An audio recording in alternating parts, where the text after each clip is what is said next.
Hi babe, welcome. If you're looking for a ponytail hairstyle to make that has little design and is still really cute and nice, then this tutorial is for you. If you want to make it for Christmas, maybe you're a teenager, or just if you want, you can switch up the rubber band to be like a Christmas themed hair accessories instead, so that it can be more merrier.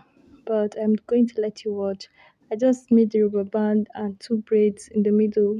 It was really easy. So you're going to see how it's so easy. It's so easy. Just these triangle patterns, and then you use rubber band to hold it. Triangle, hold it, triangle, hold it.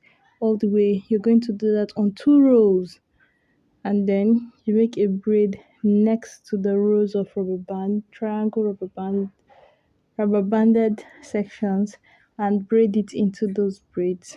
And that's all. You can gel the rest of your hair. Use whatever gel you have. This one I use is the cheapest and most popular one in Nigeria, and it worked okay. So you can use any one available to you. I like it because it's black, so it helps to camouflage my edgeless edges. Enjoy.